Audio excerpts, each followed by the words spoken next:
atas takdir serta inayahnya, alhamdulillah di kesempatan pagi hari ini kita masih berkenan untuk saling bertatap muka, berjumpa hati. Mudah-mudahan pertemuan kita di pagi hari ini senantiasa mendapatkan rahmat dan ridho Allah Subhanahu wa Ta'ala.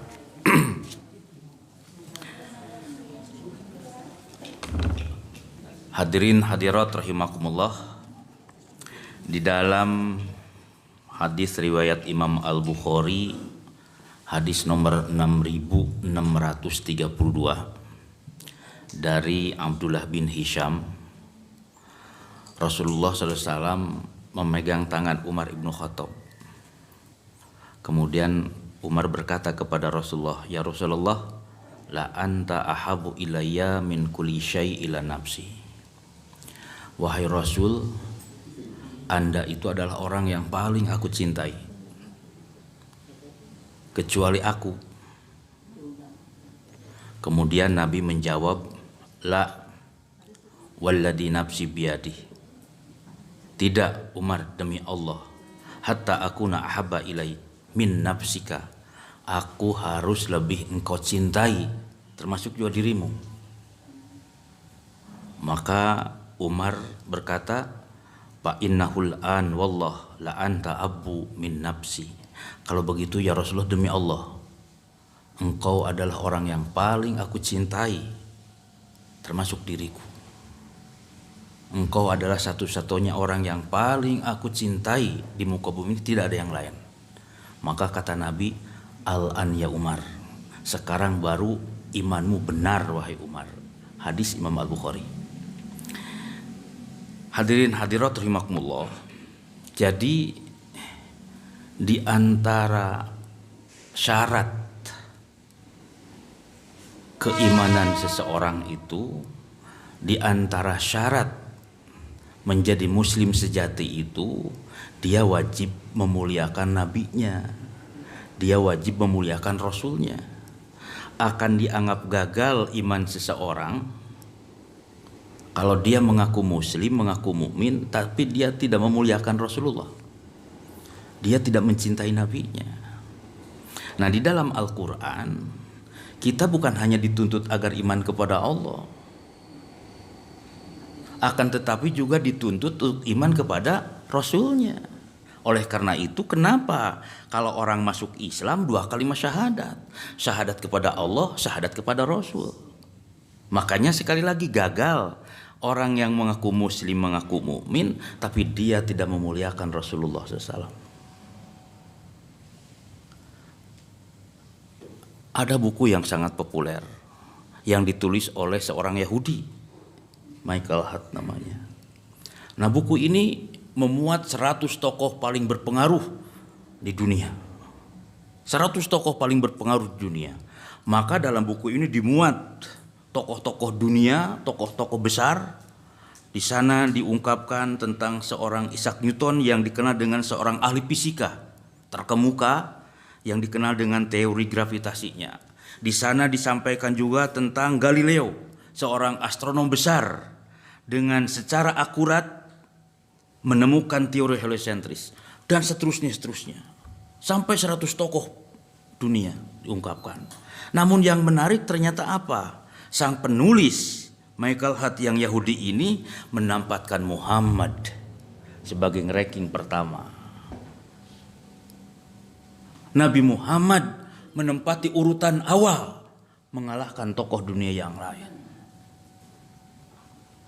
Tentu saja dunia barat heboh dan diprotes. Kenapa berani menempatkan Muhammad sebagai ranking pertama, tidak ini dan ini? Nah, tentu saja waktu itu sampai gempar. Maka dalam sebuah kajian muhadoroh, kuliah umum di London, dia mendapat pertanyaan itu.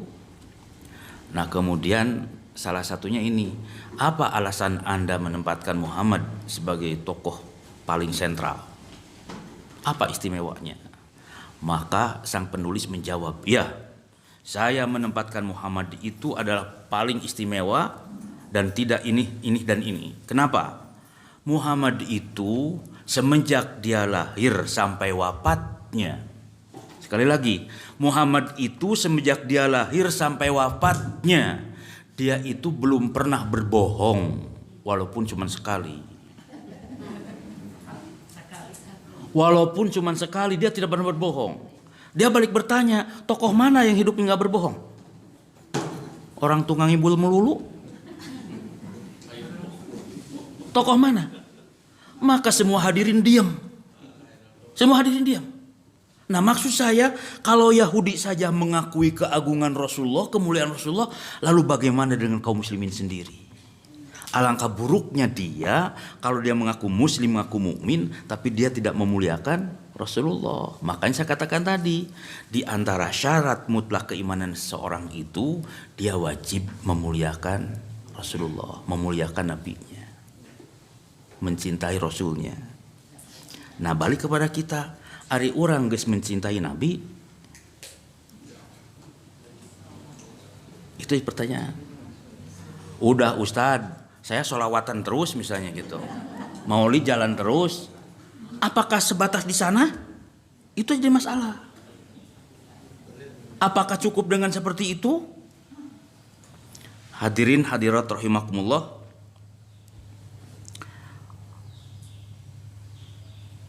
memuliakan Nabi, mencintai Nabi itu ada buktinya. Ada sebuah ungkapan begini, laisa sya'nu an tuhibba, innama sya'nu an tuhabba. Yang pokok itu bukan klaim, bukan pengakuan. Yang pokok itu bukan klaim, bukan pengakuan, innama sya'nu an tuhabba. Tapi fakta yang membuktikan apa dicintai apa tidak. Kalau cuma mengakui cinta tanpa fakta, nggak sah cintanya. Maka ada istilah cinta gombal, itu bohong itu. Harus ada buktinya. Dalam Al-Quran, kenapa ada ayat wa minan nasi may yaqulu amanna billahi wa bil yaumil? Ada di antara manusia yang mengklaim kami beriman kepada Allah, beriman kepada Rasul dan hari akhir, wa ma hum bimu'minin. Mereka enggak beriman. Kenapa? Cuma ngaku saja enggak sah. Orang musyrik ngaku kepada Allah, tapi dia ditolak. Kenapa? Ngaku saja, ibadah tidak. Nah, sekarang balik kepada kita. Apakah kita sudah mencintai Nabi kita, memuliakan Rasul kita? Sudah, buktinya apa? Nah itu, buktinya apa? Itu minta bukti itu. Buktinya apa? Maka kalau bukti-bukti ini ada, insya Allah kita termasuk bagian dari sana.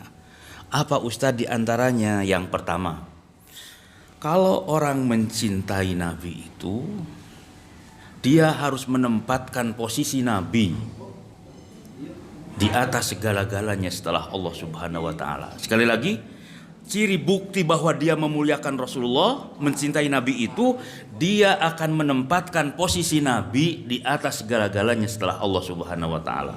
Dan itu berat itu. Berat itu. Kenapa demikian? Lihat oleh ibu, oleh bapak surah At-Taubah ayat 24. A'udzubillahi minasyaitonirrajim. Qul in kana aba'ukum wa abna'ukum wa ikhwanukum wa ajwajukum.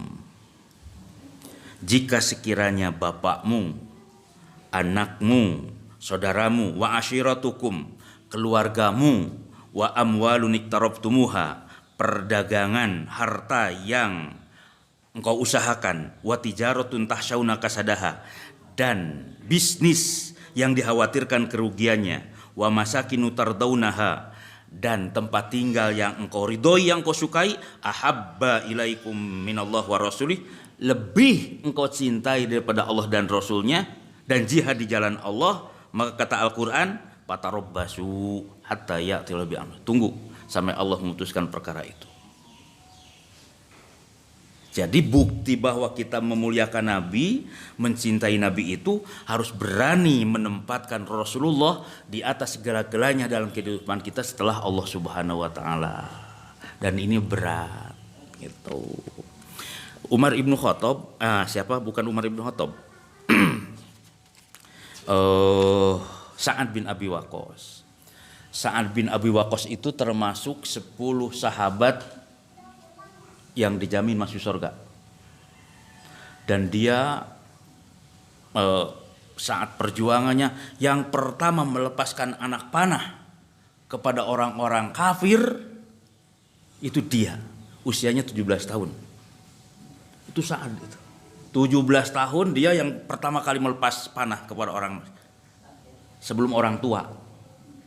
Anak muda ini 17 tahun. Makanya dulu Rasulullah itu kalau ada masalah-masalah yang krusial menghadapi dakwah, itu yang dipanggil pemuda. Pemuda dikumpulkan oleh Nabi, diajak musyawarah. Usamah bin Zaid, dia menjadi panglima perang berapa tahun usia? 18 tahun, bayangin. 18 tahun itu dikumpulkan oleh Nabi. Nah, saat Abi Waqqas 17 tahun seperti itu, dan dia termasuk 10 penghuni surga yang dijamin oleh Allah Subhanahu wa taala. Nah, saat itu keistimewaannya apa? Kata Nabi, tidak ada seorang pemuda yang lebih mencintai emaknya. Sekali lagi, tidak ada pemuda di negeri ini yang sangat lebih mencintai emaknya selain Sa'ad bin Abi Waqqas. Kenapa? Sa'ad bin Abi Waqqas itu kalau emaknya belum makan dia nggak berani makan. Kalau emaknya belum minum dia nggak berani minum. Kalau emaknya belum tidur pulas dia nggak mau tidur. Sampai emaknya dulu didahulukan. Kalau dia sakit dia gendong. Sa'ad itu. Ya Allah, jauh amat yang anak orang. Itu Sa'ad. Sampai kata Rasulullah, tidak ada pemuda di negeri ini yang sangat mencintai emaknya kecuali Sa'ad bin Abi Waqqas. Ya Allah ya Rabbi. Namun apa yang terjadi? Ternyata emaknya ini musyrik militan. Musyrik militan lagi. Jadi bukan musyrik abal-abal dia. Dia tokoh terkemuka. Itu. Nah, ketika mendengar Sa'ad itu adalah ikut Rasulullah, ikut Islam, dia baru bergetar hatinya. Ini sudah keterlaluan anak saya ini. Akhirnya dipanggil, Sa'ad sini. Ya mak. Mak denger kamu ini ikut Muhammad ya.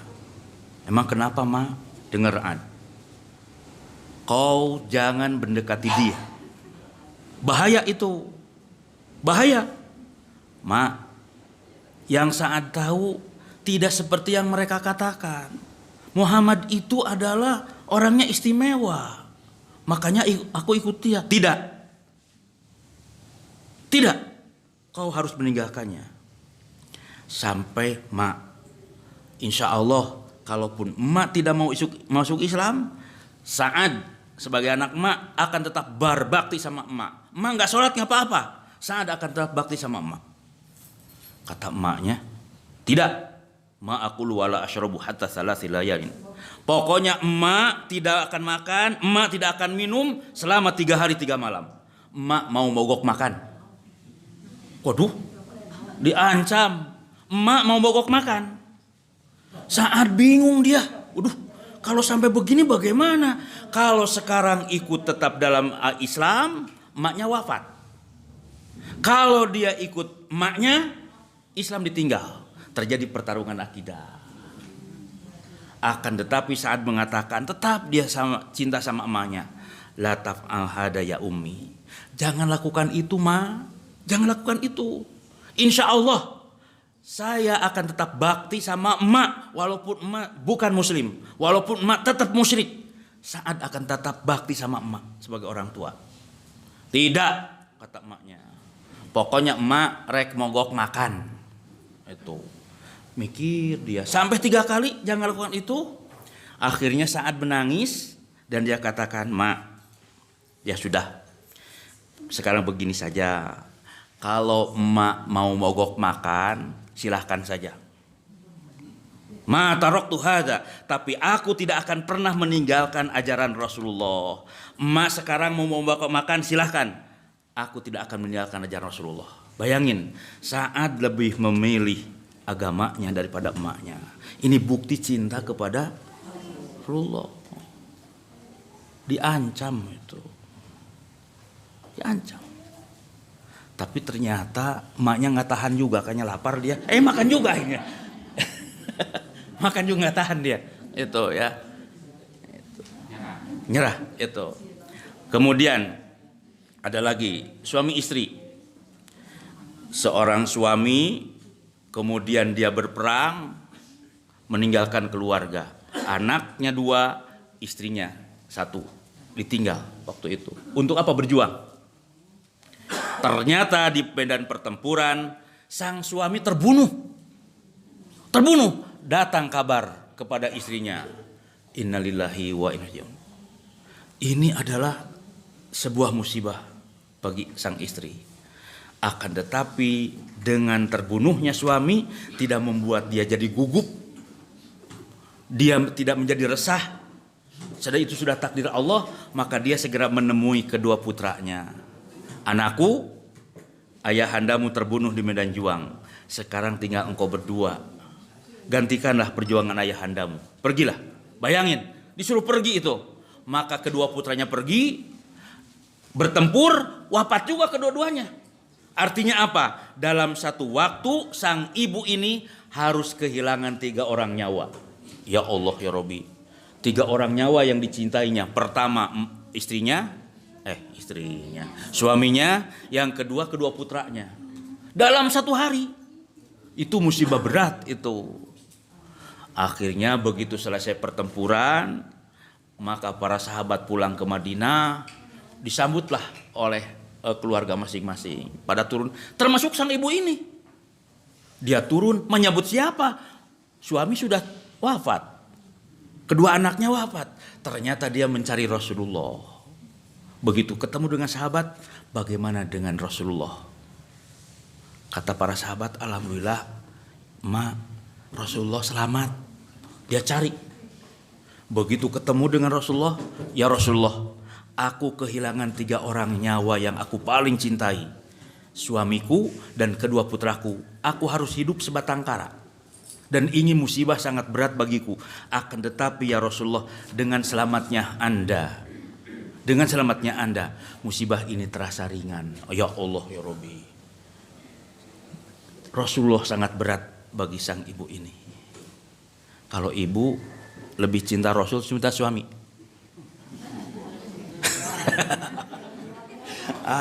Orang mau liar sana.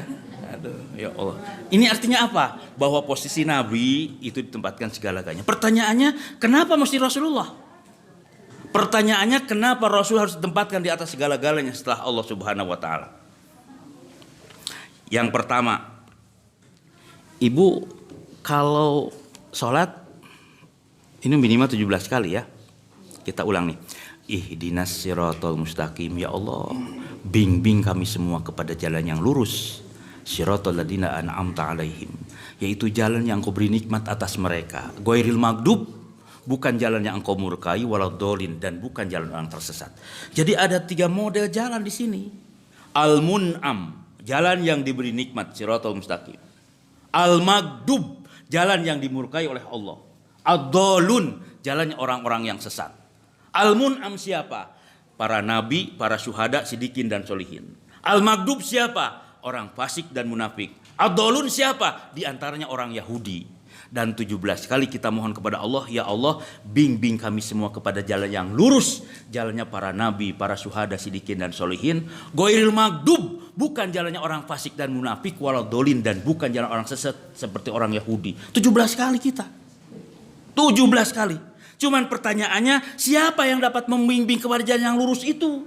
Siapa yang dapat membimbing kepada jalan keselamatan itu? Kata Al-Quran, innaka latahdi ila siratim mustaqim. Muhammad, engkau yang dapat menunjuki, membimbing manusia kepada jalan yang lurus, bukan tokoh yang lain. Bukan tokoh yang lain, cuman Rasulullah yang dapat membimbing kita itu.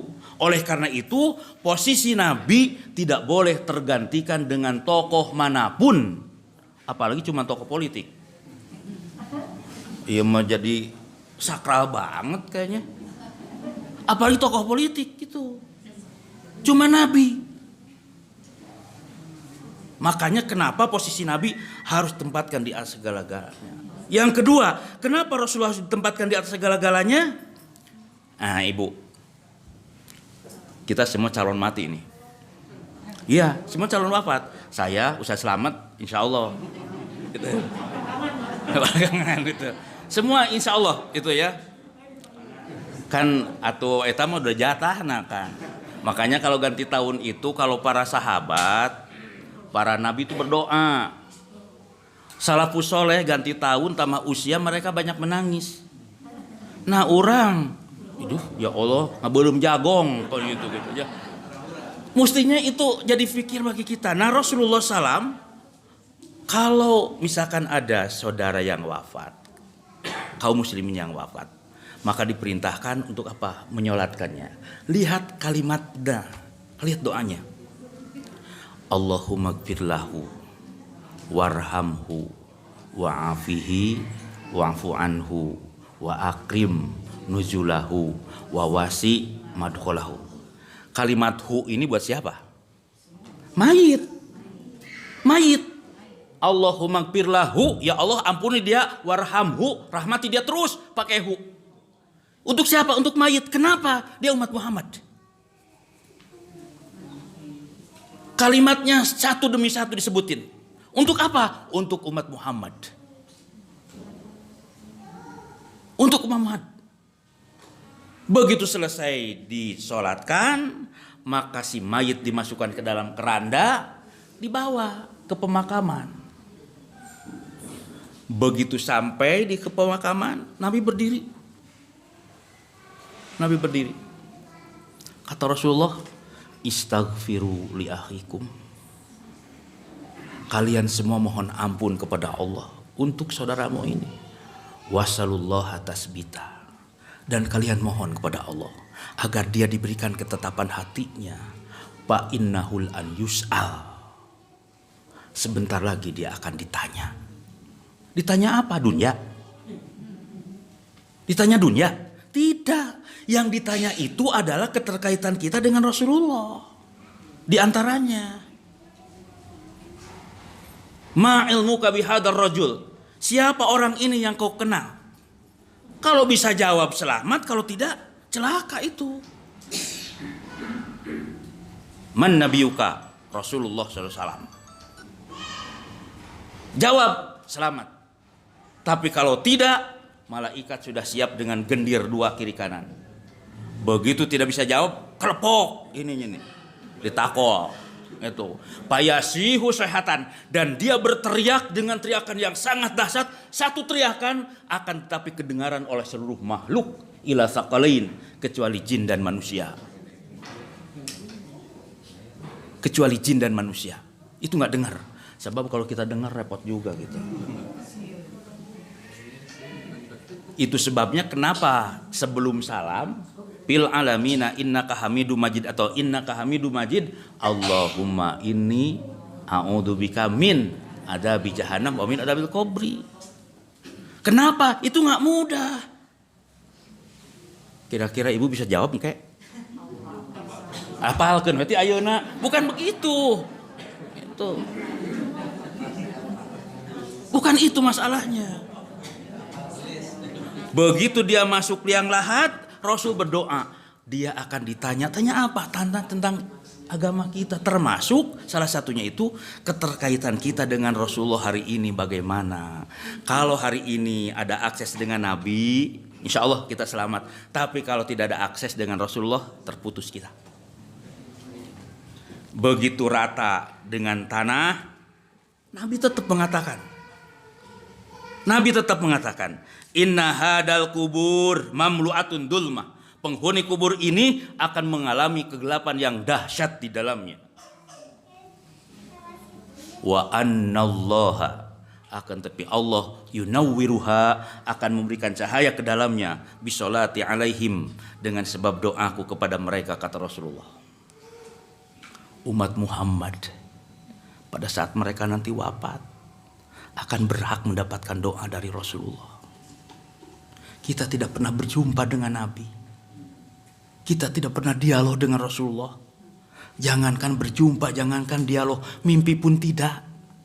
Tapi karena kita sebagai umat Muhammad pada saat mereka wafat berhak mendapatkan doa dari Rasulullah SAW. Cuman pertanyaannya, kira-kira doa itu kebagian kita apa tidak? Kebagian gak? Jadi tergantung sekarang. Itu sebabnya kenapa pegang erat. Jangan dilepas. Ya Allah, mudah-mudahan kita termasuk yang diridhoi oleh Allah Subhanahu wa taala. Begitu lepas dari ini, maka kita nanti dimasukkan ke alam kubur, alam barzah. Ya.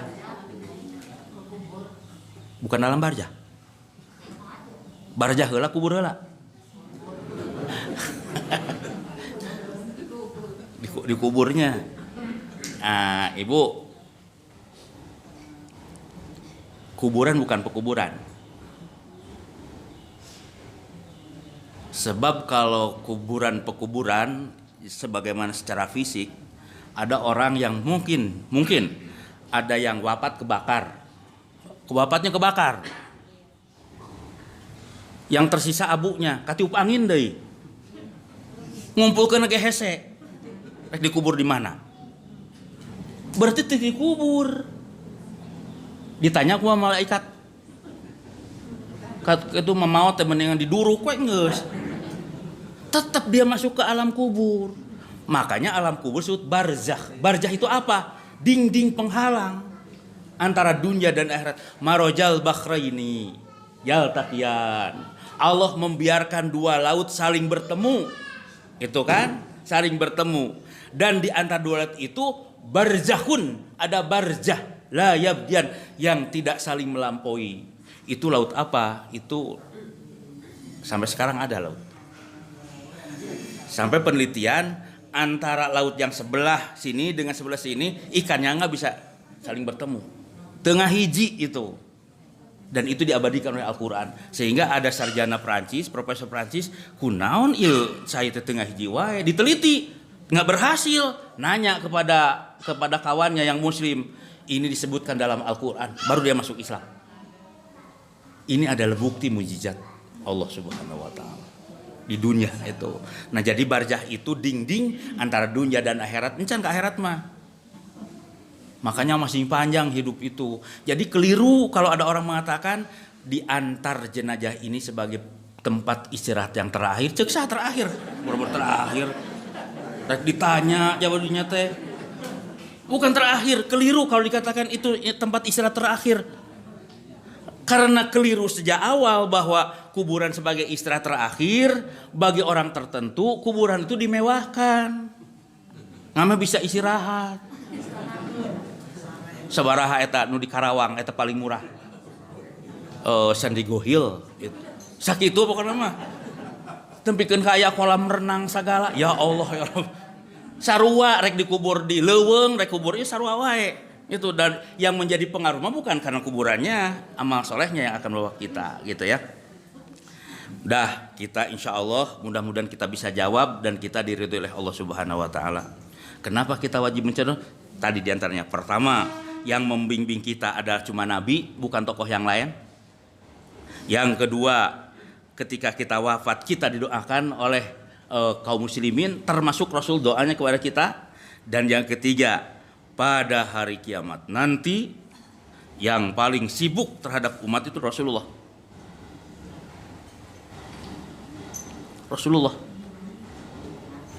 Kita sibuk dengan masing-masing, tapi Rasul sibuk dengan umatnya. Padahal Nabi dijamin masuk surga, surganya surga Firdaus. Nah, urang mah surga belum jelas, amal saeutik. Nabi paling sibuk. Kenapa dia cinta sama umatnya? Sampai satu saat Rasul mengatakan begini, ana mushtaqun bi ikhwani. Wahai sahabat-sahabatku, aku ingin segera bertemu dengan ikhwani, saudara-saudaraku. Kata para sahabat, alasna ikhwanu? Ya Rasulullah, bukankah kami semua adalah saudaramu? Kata Nabi, bal antum ashabi. Tidak, kalian bukan saudaraku, tapi kalian adalah sahabat-sahabatku. Yang ku maksud ikhwan itu siapa? Humul ladzi yarawni walakinnahum yu'minu bi. Mereka yang ketika itu tidak pernah melihatku, tapi mereka beriman kepadaku. Itu yang aku maksudkan ikhwani, dan aku rindu terhadap mereka. Makanya alhamdulillah, kalau kita tidak pernah bermimpi, tidak berjumpa dengan Nabi, tapi kita beriman kepada Rasulullah, itu termasuk yang dirindukan oleh Rasulullah SAW. Bahkan sampai maaf, mereka ini akan dibimbing sampai mereka masuk ke dalam surganya. Rasul menunggu saudara-saudaranya ini, akan ditunggu sampai saudaranya ini masuk ke dalam surga. Itu Rasulullah, ana mushtaqun bi ikhwani, aku rindu kepada mereka. Nah, kalau Rasul rindu kepada kita, kenapa kita tidak menyambutnya? Itu sebabnya kenapa posisi Nabi jangan tergeser dalam kehidupan kita. Ya, itu. Emang Ustadz tidak boleh mencintai selain Nabi? Boleh nggak mencintai selain Nabi? Boleh. Siapa bilang? Cinta siapa? Ulama anu? Pek. Cinta siapa? Habib anu? Sok. Cinta siapa? Tokoh ini? Heg. Selama, nah ini yang jadi mas, selama yang kita cintai itu, yang kita akan muliakan itu sesuai dengan Allah dan Rasulnya. Boleh, tidak salah itu. Coba kita lihat dalam Al-Quran. Di dalam Al-Quran kita akan menemukan hal seperti ini. Dan juga baca Imam Madhab ya. Ingat ketika Abu Bakar As-Siddiq dilantik jadi khalifah, bagian teks pidatonya itu ati'uni ma ata'tullah. Kalian semua wajib taat kepadaku selama aku taat kepada Allah.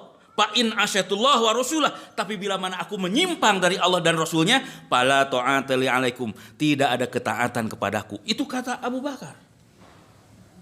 Jadi nggak boleh mensakralkan seseorang itu. Tidak boleh mensakralkan ulama tertentu, kiai tertentu, habib tertentu, tokoh tertentu.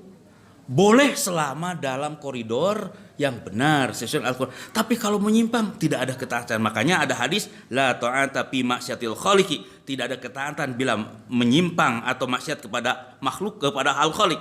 Innama ta'at bil ma'ruf, ketaatan hanya yang ma'ruf saja. Coba Imam Madhab, Imam Abu Hanifah. Kata Imam Abu Hanifah, in kana qauli yukhalifu kitab Allah wa khabar Rasul. Jika sekiranya ucapanku ini menyalahi Al-Quran, menyalahi khabar Rasul, patruku qauli, tinggalkan fatwaku. Kata Imam Abu Hanifah. Masuk lagi Imam Malik. Kata Imam Malik, kullu ahadin yukhadu min kalamihi au yuraddu alaihi. Ucapan seseorang, siapapun mereka, sehebat apapun mereka, ucapannya itu boleh diterima, boleh tidak. Illa sahibu hadal qabri, kecuali penghuni kuburan ini. Wa yushiru ila raudati syarifah. Beliau menunjuk kemana? Ke pemakaman Rasulullah SAW. Ini tidak boleh ditolak. Kalau yang lain mah boleh diterima, boleh tidak. Itu kata Imam Malik. Bahkan dia menegaskan, innama ana bashar ukhti wa usib. Aku manusia biasa. Panduru fir ra'i, lihat pikiranku, lihat pernyataanku, lihat pendapatku. Faqulu ma wafaqal kitab wa sunnah. Kalau apa yang aku katakan sesuai dengan kitab Allah dan sunnah, fakhuduh, ambil. Wa kullu ma lam yuwafiq kitab wa sunnah, tapi kalau ternyata menyimpang, patruku, tinggalkan. Jadi enggak ada imam madhab untuk dipanatiki gitu. Ngan diurang we. Jadi lamun nyium itu nyium nepikeun ka hareupna tukangna bararasuh kabehanana. Sakral banget itu. Emang Ustaz nggak boleh? Boleh, selama dalam ini boleh saja. Menyepelekan jangan juga. Jadi jangan luar biasa seperti itu. Itu. Kenapa Khalid bin Walid dari panglima perang diturunkan derajatnya jadi prajurit? Umar bukan benci sama Khalid, tapi Umar melihat gejala. Ini Khalid mau disakralkan. Kenapa disakralkan? Menang terus peperangan. Teu eleh-eleh. Khalid itu. Lamun urang mah atohnya teu capek. Khalid diturunkeun eta derajatnya itu. Ketika ditanya, kenapa? Khawatir disakralkan oleh Umar. Nah, urang mah pangkat kakara ieu ge rame. Itu. Jadi Rasulullah posisi Nabi ini yang harus diinikan itu ya. Itu. Nah, kemudian tanda yang kedua apa Ustaz? Tanda yang kedua, punten. Tanda yang kedua itu akan merasa tersinggung kalau Nabi dan ajarannya itu ada yang membuli. Ibu, ada bola. Sok ditajong-tajong. Nah, dikompa. Kalau anginnya penuh, ditekan dia membah. Tekan membah. Kalau penuh anginnya, coba dikempesin. Nggak bakal balik lagi. Tapi kalau penuh, ditekan membah, ditaruh di tas air. Semakin ditekan kelelep, itu semakin kuat tekanannya. Kenapa? Anginnya ada. Tapi kalau anginnya dikempesin, ditekan membal, dilelepin pasti ngelelep. Angin yang ada. Orang Islam, kalau imannya masih ada, ditekan bereaksi. Kalau ditekan tuh bereaksi, kempes itu. Makanya iman itu yazid wa yanqus, kadang bertambah kan Bur. Ini mah loba kurangna tiba tanamahna. Itu sebabnya harus dicas terus. Itu. Agar ada ininya. Ari leungit sih henteu da masih kena ebola nah. Itu. Henteu da masih aya di masjid. Sok sanajan ieu ge jarang-jarang ge salatna. Insya Allah masuk surga lah. Di tukang kayak. Insya Allah. Ini menunjukkan atau seperti itu. Hanya akan parah kalau diamkan gitu. Nah, jadi sekarang ini kira-kira antara ajaran Nabi dengan kita seperti apa? Ada orang yang berani begini, perasaan kita gimana? Yang lebih parah lagi orang Islam sendiri. Itu. Nu kitu mah pala takmudu mahum, maraneh ulah deukeut jeung maranehna, ulah diuk. Kau mau jadi babaturan mah. Cek Al-Qur'an, pala takmudu mahum, kalian jangan duduk beserta mereka. Hatta yahudu fi hadisin ghairi, sehingga mereka berbalik lagi kepada kebenaran. Kalau mereka ngaku muslim masih seperti itu, pala takmudu, jangan duduk dengan mereka. Jadi berkoalisi dengan mereka boleh nggak? Itu yang harus hati-hati gitu, ya. Ini yang harus hati-hati. Ada namanya Syekh Yusuf bin Ismail An-Nabhani. Luar biasa dia, ulama. Dia sebetulnya ulama Libanon. Dia sangat luar biasa ilmunya dan sangat tawadu. Syekh Yusuf bin Ismail An-Nabhani. Nah, oleh negara diangkat dia menjadi hakim agung gitu ya. Pokoknya kedudukannya tinggi lah gitu. Dan dikisahkan dalam sebuah persidangan ceritanya begini. Ada seorang tertuduh pembunuhan, seorang pemuda. Pemuda ini dihadirkan duduk di kursi sebagai tersangka pembunuhan. Kemudian si hakim bertanya, "Anak muda, benarkah engkau telah membunuh orang itu?"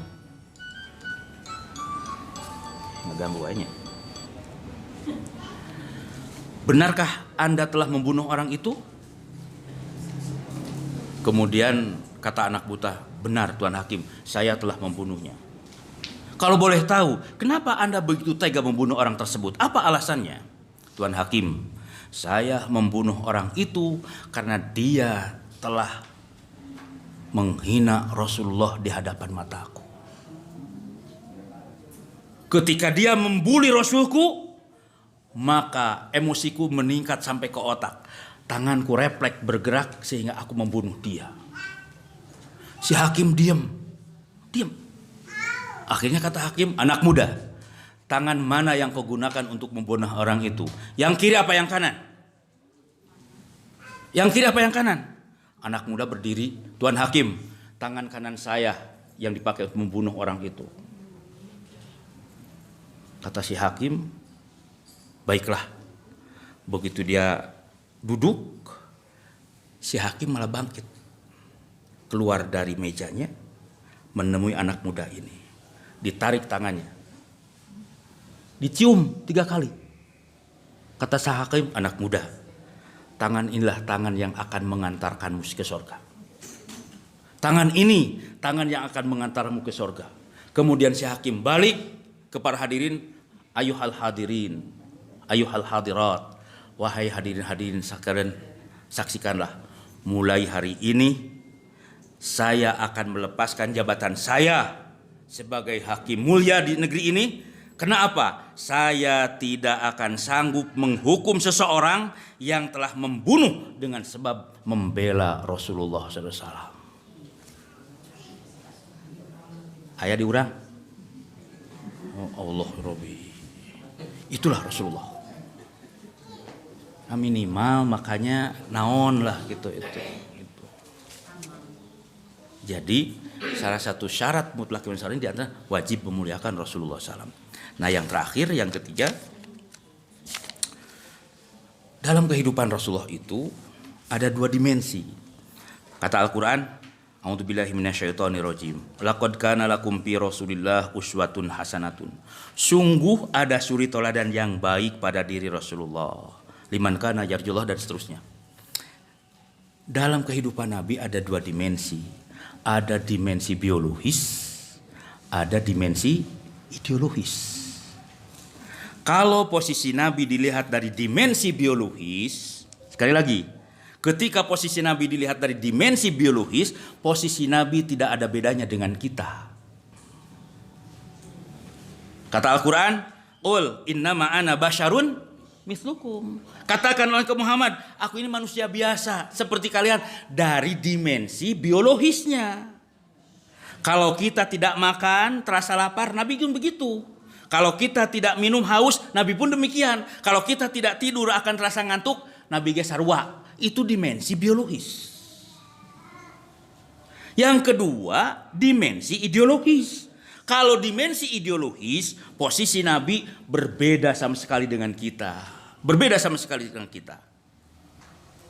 Kapan dimulainya dimensi ideologis? Semenjak beliau menerima wahyu yang pertama di usia 40 tahun 6 bulan. Menerima ayat yang pertama turun, surah Al-Alaq, Iqra bismi rabbikal ladzi khalaq, dan seterusnya di Gua Hiro. Hari Senin malam 21 Ramadan bertepatan dengan 10 Agustus 610 Masehi di usia 40 tahun 6 bulan 12 hari. Itu ayat yang pertama turun. Sampai kapan? Sampai akhir ayat turun, al yauma akmaltu.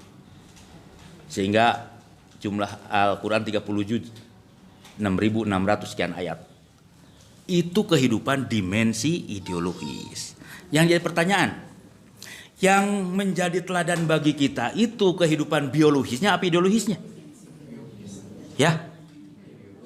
Apa dua nana?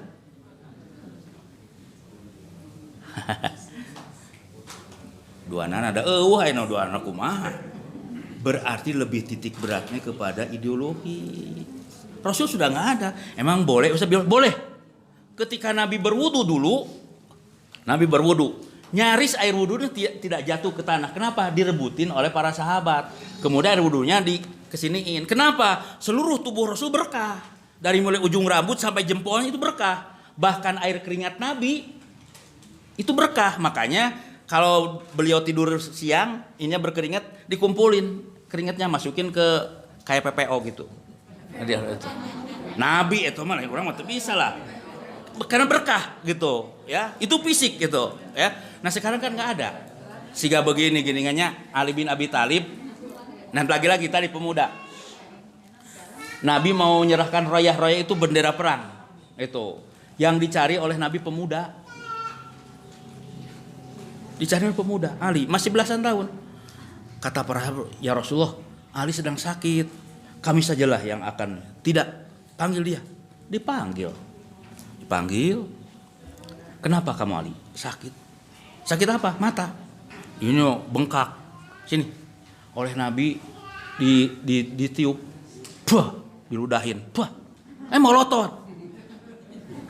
Itu kelebihan Rasulullah. Coba di kampung, sih ku abah orang tiup. Bah, nggak bisa lah.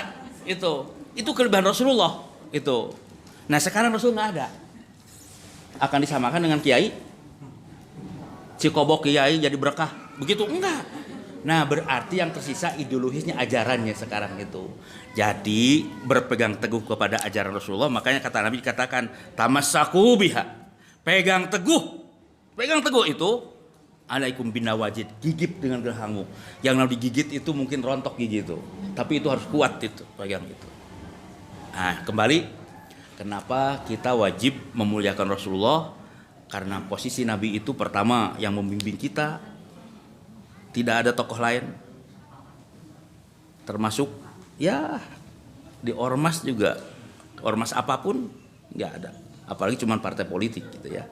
Kecuali mereka sudah aturan Allah dan Rasulnya. Yang kedua, pada saat mereka akan wafat, didoakanlah. Di akhirat, Nabi paling sibuk dengan urusan kita. Walaupun kita tidak sibuk dengan urusan Nabi. Nah kemudian yang berikutnya, boleh kita memuliakan Rasulullah selain Nabi. Dengan catatan tadi kata Imam Malik, harus sesuai dengan Allah dan Rasulullah SAW. Jadi inilah barangkali taklim kita pada kesempatan pagi hari ini. Tentu saja tidak ada gading yang tak retak, kesalahan kekeliruan pasti kita lakukan. Namun Allah Maha Rahman, Allah Maha Rahim. Semoga Allah mengampuni atas segala kesalahan kita dan menerima segala amal ibadah kita. Wassalamualaikum warahmatullahi wabarakatuh.